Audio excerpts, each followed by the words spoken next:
people, despite the violence they're facing, are taking over the streets. And things have been heating up significantly. My best friend, who's a British Iranian journalist, was stabbed 4 times in Wimbledon in a regime-sponsored attack. He actually had to move to Israel to guarantee his security. Move to Israel. What happens in Iran doesn't stay in Iran.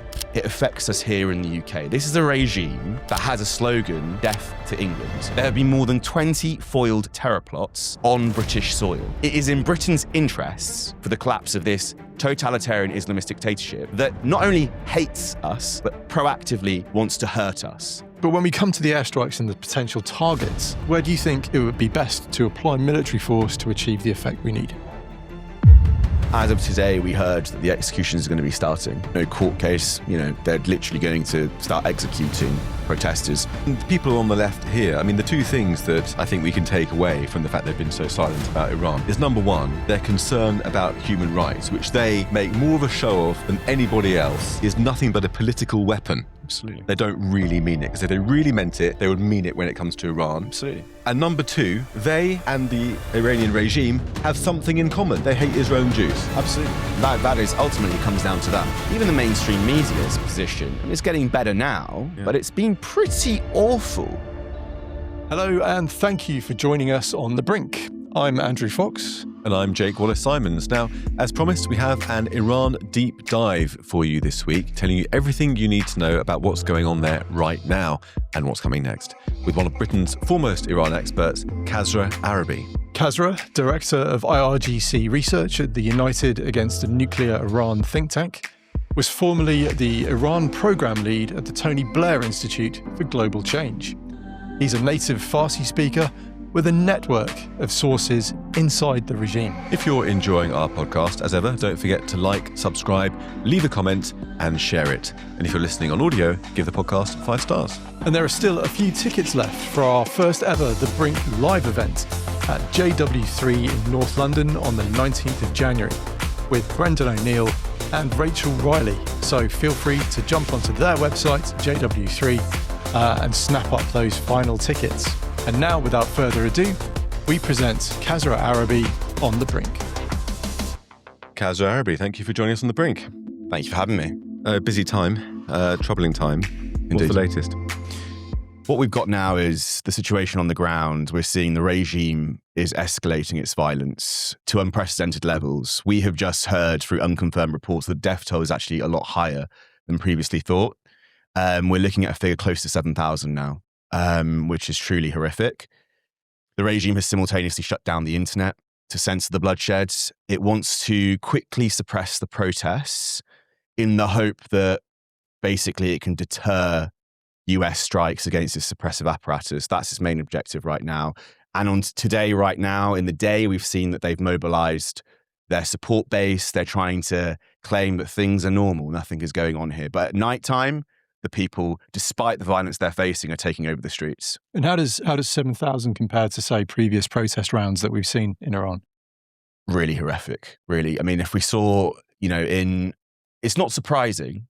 We were actually assessing this, my colleague and I, Dr. Saeed Golkar, before President Trump took the White House. And our view was that based off the conversations we're having on the ground in Iran, including with IRGC sources, should there be a round of protests early on in the Trump administration, the regime would resort to, unprecedented violence to quickly suppress because they fear Trump.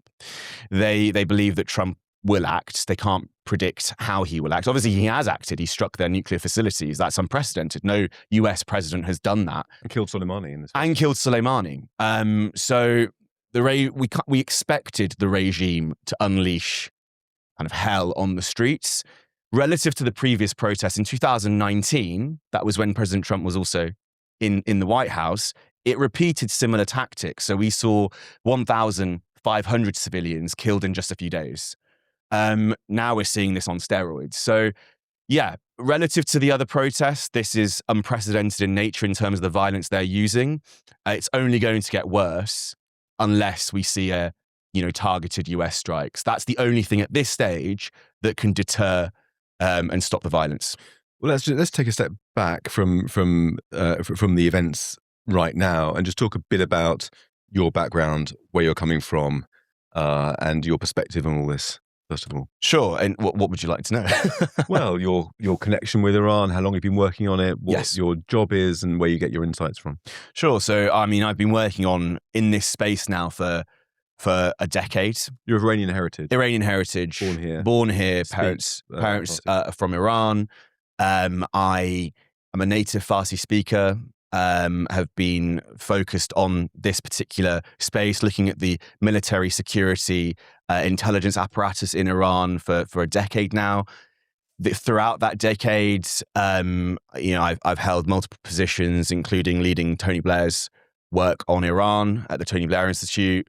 Now I'm at United Against Nuclear Iran, a not-for-profit non-governmental organization in the US that the Iranian regime despises. Yeah. It believes that they wrote a big piece on us. They're consistently condemning us. They've sanctioned us. They've sanctioned our CEO. They've sanctioned our staff. They believe that we are the anti-Iranian regime war room. And we have, for our research, obviously exposed the nefarious activities of the Islamic Republic. And throughout since 2009, UANI was established, it has firmly stood with the Iranian people. We're very proud of that. We're proud of being sanctioned. We're proud that the Iranian regime hates us because it means we're on the right side of history. And you've got some contacts yourselves within the IRGC and the Basij militia in Iran that you speak to regularly. Yes, so sources, I should say. Absolutely. And my area of specialism, if you were to ask me, is the Islamic Revolutionary Guard Corps, the IRGC. When I went into this space, it became very, very clear to me that the analysis that we were getting, or the analysis, when I say we, more importantly, the analysis politicians, policymakers were receiving, was completely skewed by individuals who, A, didn't speak Farsi. There's a lack of primary source material. And there's even fewer sources on the IRGC primary material. The IRGC sources that journalists and analysts are using are primarily secondary source data. And if they are using primary data, it's mainly in the form of propaganda. So the IRGC distinguishes between, it has its own propaganda arm, and that propaganda arm, by the way, is geared towards different audiences, including people in the West. So it became clear to me that there is a huge gap in the research here. Throughout the 10 years that I've been working in this space, I have managed to cultivate a network of contacts on the ground in Iran, both within the IRGC and Basij, but also actually on the ground in terms of protest leaders. So getting the full picture, if you will. I've acquired material from inside IRGC headquarters, a regular flow of material. We're actually about to publish a major piece of work that exposes the suppressive infrastructure of the Revolutionary Guard right down to the granular level through documents we've acquired from within their suppressive headquarters. It's actually why I'm doing a PhD on the IRGC. I've managed to collate the internal training manuals they use to radicalize their recruits as part of a formal program of indoctrination. And that's my area of focus as well. And your personal security here? I tend not to discuss my personal security in the public domain, but very, very grateful to, obviously, our authorities who keep people like me and others in this space safe. I can say that, as someone who works on this and has received direct threats, etc., you tend to notice when things heat up. Maybe it's just because you're working in this space. And things have been heating up significantly. In Britain, you mean? In Britain, absolutely. My best friend, who's a British Iranian journalist, was stabbed 4 times in Wimbledon. In a regime-sponsored attack. He actually had to move to Israel to guarantee his security. Moved to Israel? He had to move to Israel. That was a famous, that made the headlines, that case. Yes. He went to America. What was his name again, sorry? Puriya Zarati. That's right. He didn't go to America. Didn't he go to America? No. He didn't go to America. Okay. He went to Israel. He lives in Israel now, where so he's an Iranian citizen. He's a British Iranian citizen. British Iranian citizen. Why Israel? Israel is safer for us than Britain. Clearly, he's not getting stabbed in Israel. He's getting stabbed in the United Kingdom. And unfortunately, wow.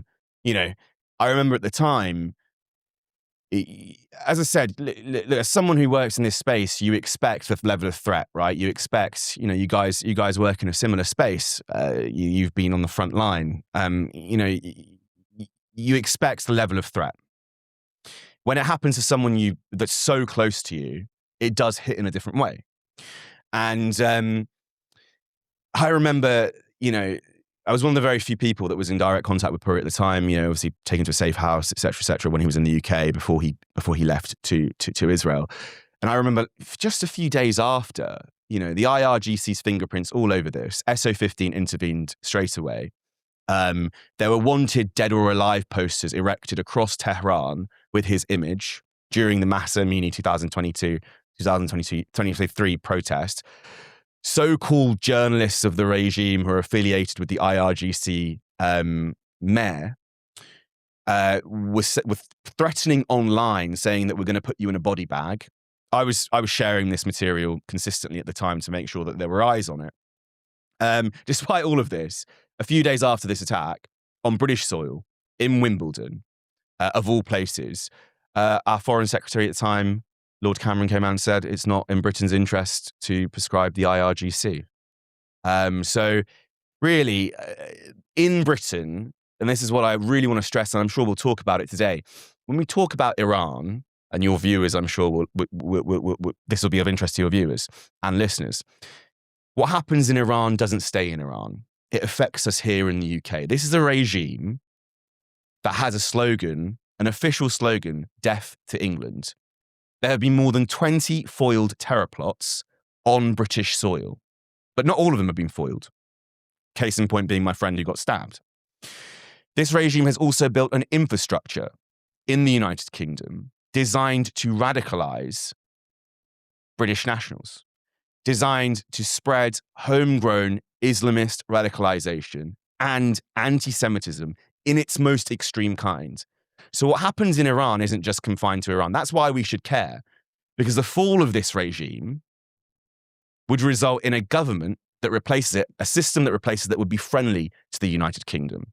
It is in Britain's interests for the collapse of this totalitarian Islamist dictatorship that not only hates us, but proactively wants to hurt us. And as we speak right now, they are plotting that. We can say that for sure. So I've asked a source at the FCDA as to why we haven't prescribed the IRGC, and I can give you their answer and give you the chance to rebut it. Their argument is that it's very important that we have an embassy in Tehran. It's very important that we have that conduit through which we can not only speak to the regime ourselves, but also facilitate other countries through our embassy to talk to the regime. And if we prescribe the IRGC, we would lose that vital diplomatic channel. That's their argument. Okay. How would you respond? So based off that assessment, based off that assertion, this individual at the FCDO or the FCGO is claiming that we have some form of diplomatic influence over the regime, correct? If we have diplomatic influence over the regime, why has Keir Starmer been silent in the face of massacre on the streets of Iran? Why is it that he went out of his way for the Palestinian people, even though it was against Britain's interest to run against, against the US's position? Our strategic ally, our strategic partner is the United States. Why did Keir Starmer go out of his way to do stuff for the Palestinian people? But when it comes to Iranian people, he's been completely silent, even though he claims, or the FCDO claims, it has influence. What Britain should be doing, I'm not saying Britain should be deploying boots on the ground. Let's be realistic here. We don't have the capabilities to do that, and I'm certainly not suggesting that. I'm certainly not suggesting US deploy boots on the ground. There is no need for boots on the ground. This would be a targeted military campaign through targeted strikes that would dismantle the suppressive apparatus of the regime. Of course, the opponents of this position will say, it would lead to civilian deaths, or, the regime has capabilities that would unleash hell against the United States and Britain. Well, we actually saw through the 12-day war that Israel successfully decapitated the nuclear infrastructure, the military infrastructure. Israel proved to us that this is an option, and an option that works. Now, I'm not suggesting Britain intervenes militarily, but if we have diplomatic influence, as the Foreign Office seems to believe, why haven't we issued a threat to the regime that if the bloodshed continues,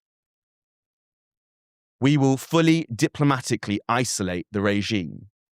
But forget about the embassy for a second. Why is it that Ayatollah Ali Khamenei, the commander-in-chief of the armed forces in the Islamic Republic of Iran, including the suppressive apparatus, excuse my French, why the hell has he got an office in the United Kingdom? Maida Vale. Maida Vale. Well, it's Maida Vale, exactly. Not only that. Near a synagogue. near a synagogue. In the past 48 hours, the British Islamists, so Islamists in the UK, have used the Islamic Centre, Khamenei's office in the UK, as a mobilizing point, referred to anyone who supports the pro-democracy protesters in Iran as kafir, as infidels. That's happening in London. And I'll give you another example. Let's talk about the safety. I went outside the Islamic Centre of England, which is the official office of Ayatollah Ali Khamenei. That means that the director of that centre is a personal representative of Khamenei. He reports directly to Ayatollah Khamenei. He's appointed by Khamenei personally. So if you look at the structure, and this is quite an important one, you look at the structure of the Islamic Republic. You've got the embassy here. So you've got the embassy, which then reports to the foreign ministry. Foreign ministry then reports to foreign minister. Foreign minister reports to the president. President reports to Khamenei, the Ayatollah. On the other side, you've got the Islamic Centre of England in Kilburn. The representative director of British charity, who does he report to? Khamenei directly. That's how important this location is. We don't have, there's no reason for Khamenei to have an office in the United Kingdom whilst he is plotting terror, openly plotting terror and calling for the murder of Jews. He doesn't have a right to have an office here. Why hasn't the British government shut down that? And calling death to England at the same time. And death to England at the same time. To go back to the prescription point, that was a bit of a tangent, but I thought it was an important point to make because it's frustrating when you hear this non-response. It's just a bureaucratic, response that doesn't really mean anything. I'm speaking quite passionately right now because obviously, it does anger me. I am frustrated because people are being killed on the streets. And I'm looking at the status quo here in the United Kingdom, and I'm seeing Kemi Badenoch has been very vocal in supporting the protesters, very clear in her position. Nigel Farage, ditto. Tommy Robinson, the former leader of the EDL, who I am no fan of, by the way, has said more about the protests in Iran than our prime minister. I mean, it's truly, truly awful that we're in this situation and the government is completely silent. I think it's a shambles. To go back to that point around prescription, what influence is this influence that we have? If we had influence, why aren't we using it? And prescription isn't a matter of foreign policy. First and foremost, it is about British national security. It is a Home Office issue. This is about protecting us in the United Kingdom, protecting British citizens from terror attacks. The IRGC is the most armed, anti-Semitic Islamist group in the world. More so than Hezbollah, which it created, more so than Hamas, both prescribed terrorist organizations. Hezbollah, by the way, is technically part of the Lebanese state. So this idea that you can't prescribe a state entity, it's all guff. It's all bureaucratic guff. The IRGC, we know, is plotting terror on British soil. We know the IRGC is simultaneously using the same methods as ISIS and Al-Qaeda to nurture homegrown terrorism on British soil. Now, unlike ISIS and Al-Qaeda, which are prescribed groups, the IRGC isn't prescribed. So when these centres, mosques, colleges in the United Kingdom, they've built an extensive infrastructure here in the UK. When they do carry out pro-IRGC radicalisation on their premises, including, for example, they filmed an IRGC propaganda anthem where British children, I'm talking children, kids as young as, primary school kids, pledge their allegiance to Khamenei. Hello, Commander. Yep, salute Commander, Salam Farmande. And they use the words, do not see me as too young. From the 313, I will answer the call. The 313, I mean, if you said that to anyone, that doesn't really mean anything if it's a number, the average person. 313 refers to the apocalyptic army of Imam Mahdi, the hidden imam, the so-called hidden imam, the messianic hidden imam, who will reappear one day, according to the IRGC Shia Islamist doctrine, restore justice for an apocalyptic war with his 313 fighters. There'll be rivers of blood. And as a preamble to that, all Jews have to be killed. You have British children, primary school kids, pledging allegiance to join the 313 army. And eventually the world will be divided into 313 provinces, and they'll each have their own dominion over those. So it's an apocalyptic insanity that's powering this regime. But I just wanted, before we're going to go into the details of the strikes, possible strikes, what comes next, all the rest of it. But before we do, I think because we've mentioned Israel giving Perea refuge, and we've talked about the situation here in Britain, how do you feel when you see pro-Palestine activists either actively supporting the Iranian regime or remaining totally silent? I mean, given that Israel is the only country to have been able to and to have protected your friend who was stabbed by the IRGC. Well, it's obviously appalling, but it's, the pro-democracy protests in Iran just doesn't suit their agenda. This is clearly an ideological war, I would call it. Unfortunately, the pro-Palestinian supporters have been very vocal. We've had celebrities, we've had all sorts of people. It's not just. Where's Greta Thunberg? Where is Greta Thunberg? Not a single tweet. But even the mainstream media's position. I mean, it's getting better now, but it's been pretty awful. It took days to actually reach the headlines. On the BBC website, there was an article about how fat jabs are affecting Greg's sales that was sat ahead of what was happening on the ground in Iraq. And something else that annoyed me, I noticed the other day, I put this in a recent column for Telegraph, Tom Fletcher, the UN humanitarian chief. So he's the guy who made that claim on the BBC about 18,000 babies in Gaza who were going to die of starvation. That was a false claim that went halfway around the world and was mentioned in Parliament. He then videoed himself in Gaza helping the Palestinians, all that. He, obsessive anti-Israel guy, has not tweeted once about Iran. The UN's humanitarian chief ignored Iran. Doesn't surprise me. It doesn't surprise me. And that's the worst part of it. Why doesn't it surprise you? Because it doesn't suit the agenda, as I was saying. It doesn't suit the mainstream agenda. If you look at, if we're going to get theoretical about it, the progressive left has managed to take over cultural institutions. And I believe it's all, it is all part of a theory. If you read Gramsci, he says that in order to take over the state, you can't just focus on the political power. You've got to look at cultural. There's a long march. Yeah, absolutely.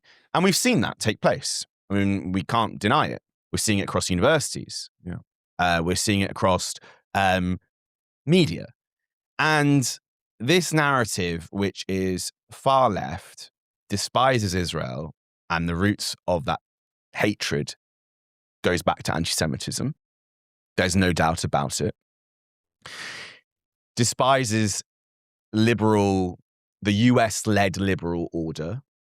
I remember being at university a long time ago, and the university professors would glorify the collapse of US unilateralism, and praise the fact that it's going to be a multipolar world, and romanticizes multipolar just like world. Putin does. Exactly, without mentioning actually that means that China, the totalitarian regime in China, Russia's totalitarian regime would have an ability to challenge our values, challenge our way of life, etc.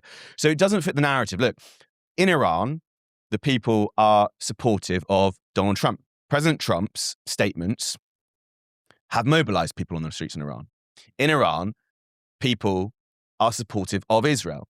I'm talking general terms here. I'm not saying absolutely everyone, but the majority of ordinary people are supportive of Israel.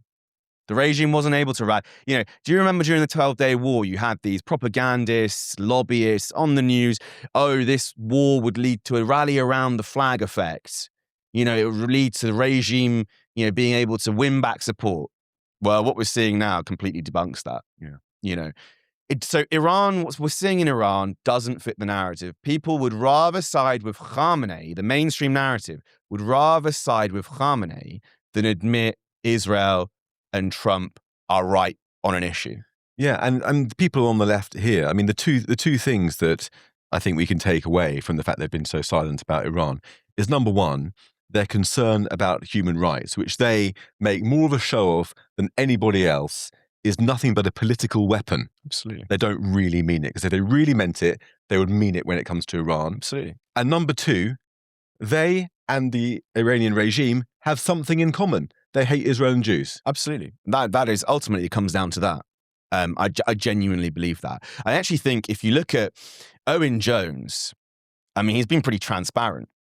But he has spoken up about the Iranian. To be fair to him, Well, more than other people have, more than Greta Thunberg, more than UN, more than Starmer, frankly. yeah, more than Starmer is again. It's not often I defend Owen Jones. In fact, I think it's the first. You've changed. You've changed. But he actually tweeted something. Basically said the fall of the regime would result in a pro-Western, puppet state, and this would be awful. And actually, it would affect X, Y, Z. So that position, I mean, he's been pretty transparent. Yeah. In that sense, I think that view is actually more prevalent than we expect. Yeah. The BBC, for example, very happy to bosh out numbers from the Hamas-run health ministry. Kept hearing it, Hamas, without even questioning the numbers. It's Hamas-run health ministry. Blah blah blah blah. Yeah. Boshing out inflated numbers. When it comes to the people, when it comes to Iran, their journalists say, "Oh, we've not been reporting on it because it's really hard to verify numbers. It's really hard to gain access on the ground in Iran. So we're doing our due diligence." Channel 4's political editor said exactly that. It was astonishing, the double standard. And I pointed that out, and I had Aronovich jumped on my Twitter feed to tell me off for pointing out this double standard. It's quite remarkable. In my experience, if Aronovich is telling you off, you're probably doing something right. Absolutely. But let's talk about the facts on the ground, what's going on. Yes. So give us your sense of where we are now in terms of where the regime is, where the opposition is, possibly where Trump is. What's happening now? So we're recording this on, what day is it? It is now Tuesday. So it's Monday. It's Monday. So is it Monday? So it's sorry, Monday today, but will be broadcasted. Okay. It'll be released on Tuesday. Okay, so it's 24 hours. Yeah.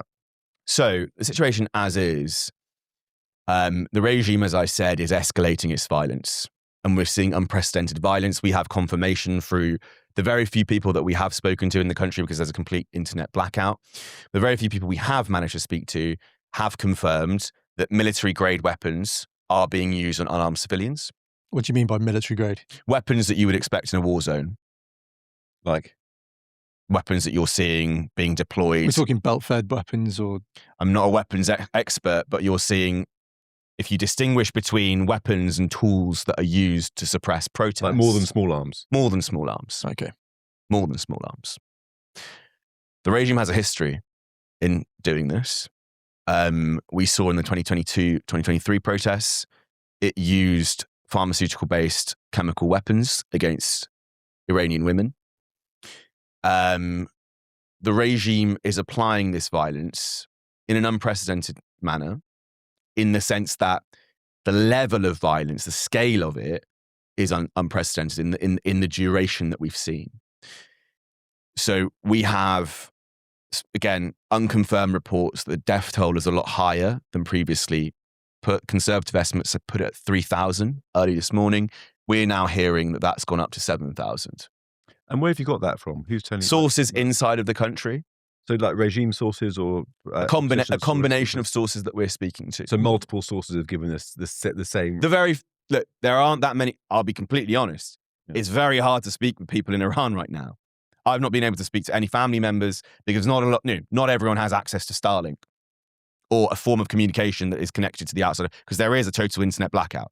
The few people that we have managed to speak to have said situation on the ground is deteriorating. In the day, people carry on as normal, but it's heavily securitized.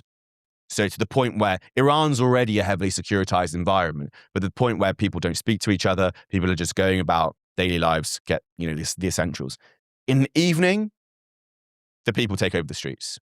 And the few people that we have spoken to have said military-grade weapons are being used. We've seen this. We can hear it as well. Doors are shut. People, millions on the streets. And they are firing live rounds at unarmed civilians. Now, this really goes to show that the regime only has one pillar that is propping itself up. Because in previous protests, they've made small concessions that have kind of calmed the situation slightly. I wouldn't even say small concessions. No, look, since 2017. So what we're seeing today isn't a flash in the pan moment. It's not come out of nowhere. This is not a new thing.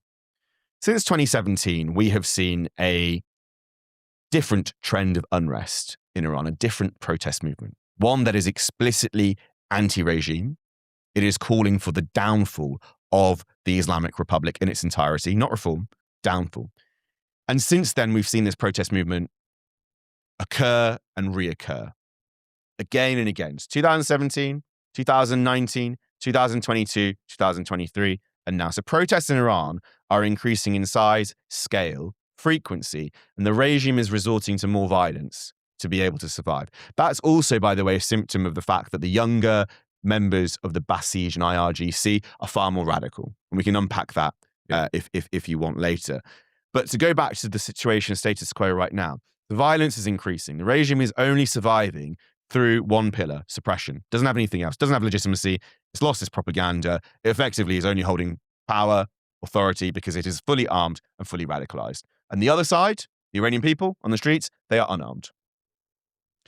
So this cycle of protests and suppression, if we're being honest, is going to continue and will favor the regime unless you weaken and change the balance of power and you weaken the capabilities and the willingness of the regime's security forces.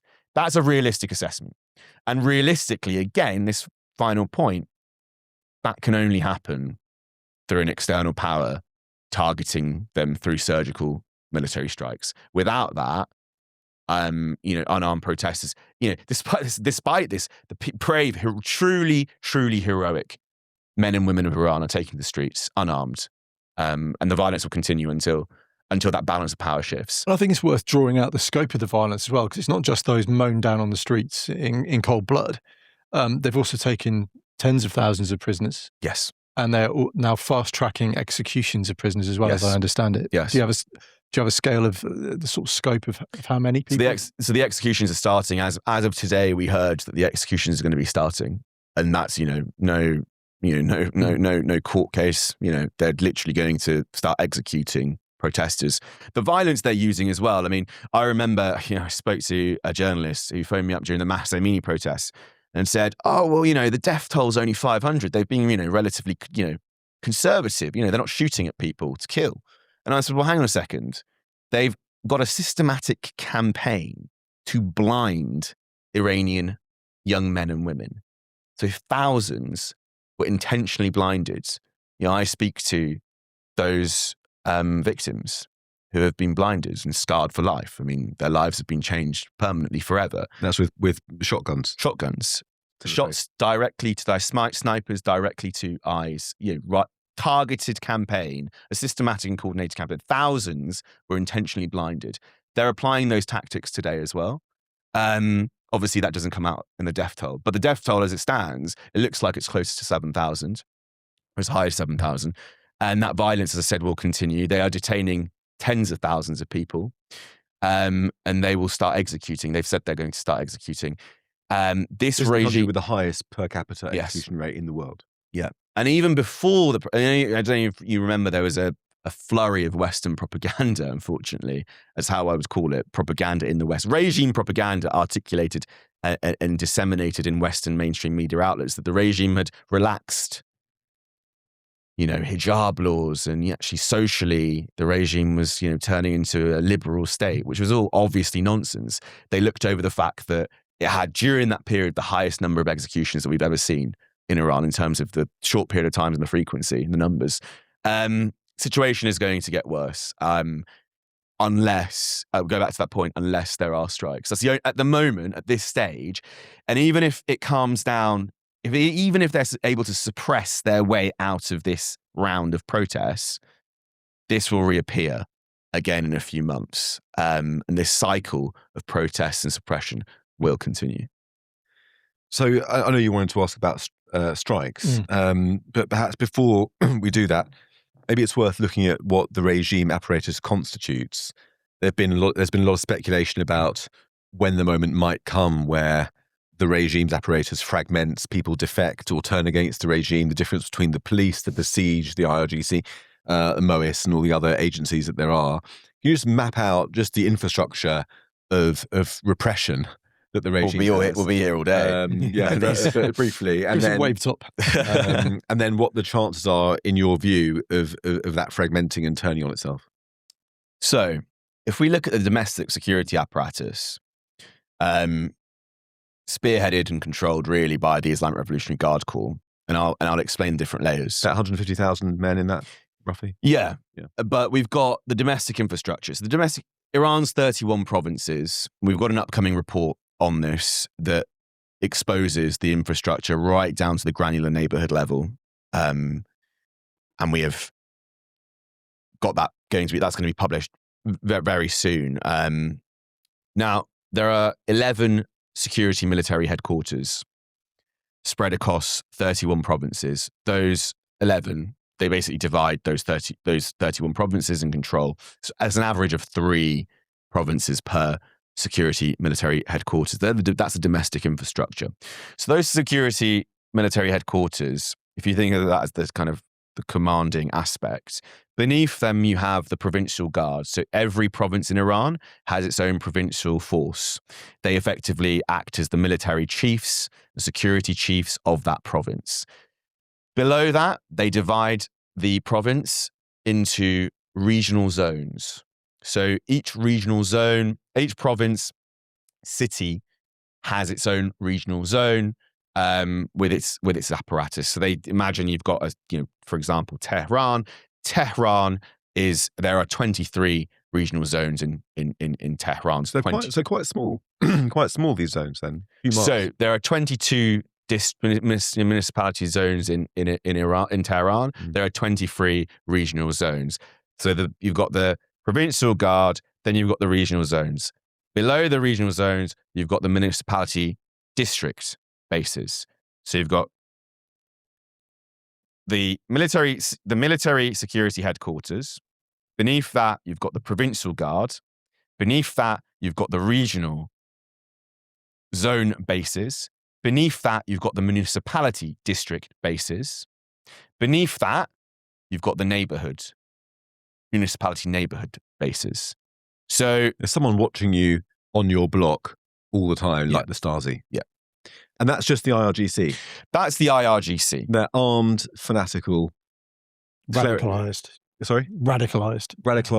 clerical training alongside military training. Yes. They are clerics in military uniform. This idea that the IRGC is a nationalist force, again, propaganda. I say this as someone who focuses. If you were to ask me, what area of the IRGC do you really geek out on? It's IRGC indoctrination. That's what I'm doing my PhD on. Yeah. The IRGC distinguishes between propaganda and indoctrination. And its indoctrination rejects the concept of nation state. It doesn't accept Iran. It divides the world between the Dar al-Islam, the land of Muslims, and the Dar al-Kufr, the land of infidels.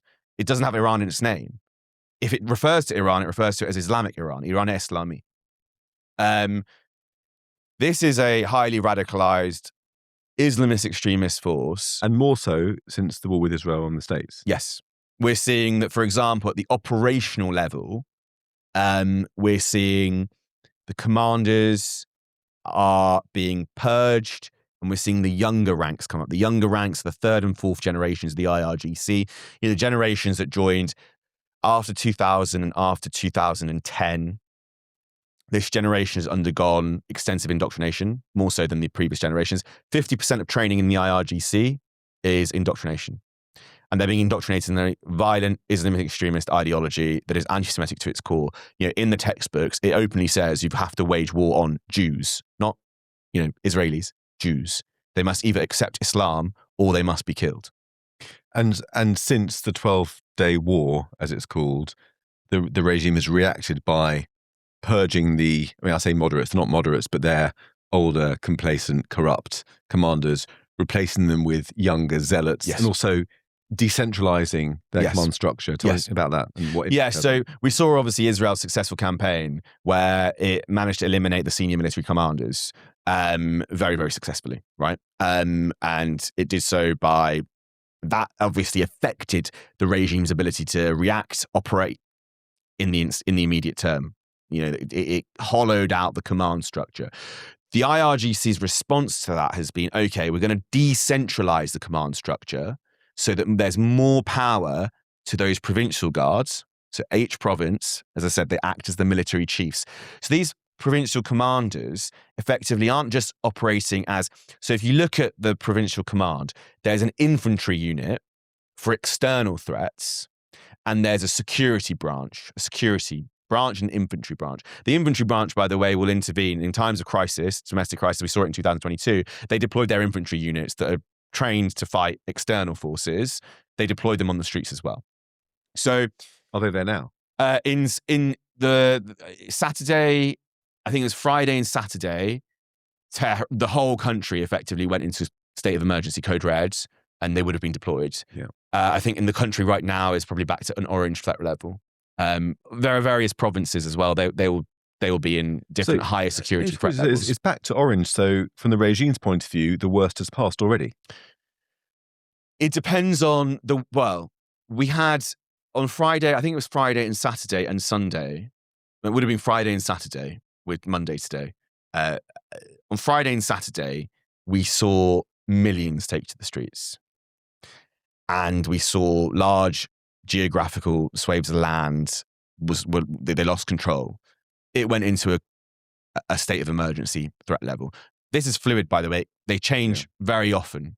Since then, it's probably at orange. This information right now is based off assessments that we're making through the threat levels that we have, through the report that we reveal what forces intervene at what threat level, how they operate, their tactical deployment. Then these are all based off primary documents acquired from the HQs. This is my assessment based off my analysis. Okay. It's not through anyone. I've not been able to confirm this through source. The last time we confirmed it was early on in the process, and it was a yellow nationally. But just to finish what you were saying, yes. So you've gone through the structure of the IRGC, which is fearsome and hugely invasive. And by the way, I think I mentioned to you before that a couple of years ago, I was speaking to a Mossad source about a story, and he said about who ran operations in Iran.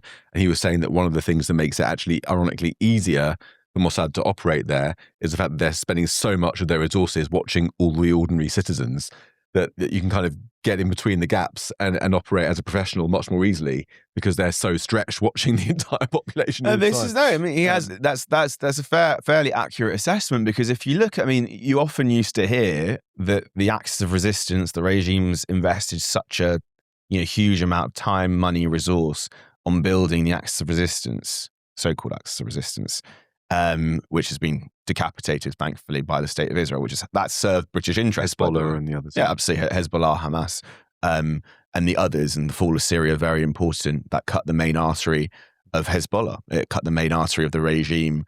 It cut the regime's ability to be able to rearm Hezbollah and conduct attacks on the state of Israel. Now, if you look at that apparatus, which everyone used to say is, they spent time, money, resource. If you think of that, think of domestic infrastructure is 100 times, they've spent 100 times more on building this domestic infrastructure. I just outlined the IRGC structure. Yeah, so what the Basij and all the others, can you just put those in? So what I've just described, I've just described is the IRGC and the Basij's structure, and how that's the IRGC and Basij's suppressive apparatus. And the Basij is the morality police. No, so the Basij is the domestic militia. The domestic militias. The IRGC is a branch of the IRGC, and it's effectively the domestic militia of the Guard. They are ideological enforcers, but also, units that will suppress people on the streets, trained for domestic suppression. So they were also deployed in Syria, by the way. So they have experience fighting abroad. Basij units are present everywhere. Every kind of workplace has its own Basij. University Basij is very, very prevalent. And they are, one of the front lines of the regime. But so that architecture I described, IRGC and Basij. You've also got the police. You've also got the Ministry of Intelligence. You've also got the Herasat networks. The Herasat is are intelligence security networks. A Herasat network is basically present in every public institution. So every university, hospital, state TV, they all have their own Herasat units. So you've got this architecture that exists deployed. Now, when it reaches code red, so it's on the threat level, So you have white, normal, yellow, abnormal, orange is extraordinary, red is critical. When it reaches red, those 11 security military headquarters are mandated to seize complete control over the provinces that they hold. So all authority for the province, is down to them. They assume all authority. They're able to deploy all resources. They have access to all of the state's resources in that province. They make all the key strategic decisions in that province. They deploy unconventional units, plainclothes forces, the pro-regime university apparatus, pro-regime mobs, use of civilian, et cetera, infrastructure. So those security headquarters can take full mandate of that province. They also assume full responsibility over the forces that are present. So every single force, from the police to the MOIS to Harasat to everything, they control. So Handmaid's Tale, isn't it? And what are the heavily securitized. What are the chances of them defecting or turning on the regime before we look at the strikes? The idea, I think, that you'll see defections, first of all, without an exit strategy. When we're talking about defections, we're talking really about we didn't even speak about the armed forces, the Artesh, the regular army. The regular army is also deployed. It's like most of the population's in uniform, it seems. It's not most of the population, but most of the constituency that the regime has, the hard base. Yeah, the most of the hard base of the regime. We're talking roughly about, I would say, 10% of the population. So around 8 to 9 million people that they can mobilize. I say that get that figure from a video that we acquired from a headquarters, Baghdad Allah headquarters, which we exposed for the first time. No one knew about this headquarters. We managed to get primary documents from the headquarters, including recordings, and the deputy for that headquarters. And this, by the way, the Baghdad Allah headquarters has equal status to the Quds Force. It's directly controlled by the Office of Supreme Leader, and the individual who was heading it is very close to Mujtaba Khamenei. In the recording, Mujtaba Khamenei being the son of the Supreme Leader, very radical son of, who actually is. Think of him as the mini Supreme Leader in his office. He runs his father's office. He's the mini Supreme Leader in the office of his father, and he wants to succeed his father. In the recording, the individual speaks about what Mujtaba said. He says, this commander, that they have about 8 million people that they can mobilize on the battleground. When they say battleground, they mean on the streets of Iran. So 8 million. You can corroborate. So that's 8 million is their hard base, their ideological base, that's fully radicalized, fully armed, and that they can mobilize. Now, you can corroborate that figure with the amount of people who took the IRGC's COVID vaccine in Iran. So around 8 million Iranians decided to opt for the IRGC's vaccine, homemade vaccine, over, Pfizer or AstraZeneca. And they survived? You've got to be pretty loopy. I think it's made them more insane. Yeah. But you've got to be pretty radical to opt for that. So that 8 million figure is their support base. Of that 8 million figure, that's a constituency that the IRGC draws from. And it sounds like what you're saying is that they're not going to defect. You're not going to get defections in the IRGC. The IRGC, think of it as an exclusive club. It's not open to all Iranians. Even before they changed the recruitment process, it was open to conservative Muslim Iranians. They've now, from 2010, changed it where it's like an exclusive club. You get scouted and pre-approved to get in. So you're really talking about radical Islamists who are mainly already part of the Basij, the domestic militia. The Artesh, the regular army, there is a misconception, I believe, that the Artesh commanders would defect. Artesh commanders, Khamenei and the regime's security forces, they're not stupid. The people that, when it comes to suppression, they are ruthless. They know all about, being infiltrated, obviously. But when it comes to their focus on the domestic suppressive apparatus, effectively the senior commanders are all clerics in military uniform. Again, clerics in military uniform. Think of the apparatus, clerics in military uniform. They're not going to defect. Lower ranks, police, maybe. We're not talking about seniors again. We're talking about lower ranks. Lower ranks of the police, lower ranks of the Artesh, the regular army.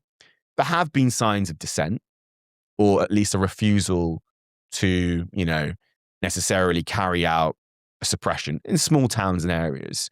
We're not saying anything significant, but without an exit strategy to enable them to defect, that's just not going to happen. And unfortunately, I don't see us at that point. Now, what could change that is a defection strategy, so an exit plan that needs to be, supported by Western intelligence services, Western powers, but also, more importantly, by the Iranian opposition. So if you defect now, your life will look like this, and it'll be good, basically. You need to guarantee the safety and security of those who want to defect. Okay, well, let's talk about the intervention. Do you want to? So at the time of recording, Mr. Trump promised, to bring hell on the regime. I think it was kick hell out of them or something like that, he said. We're now a number of days in.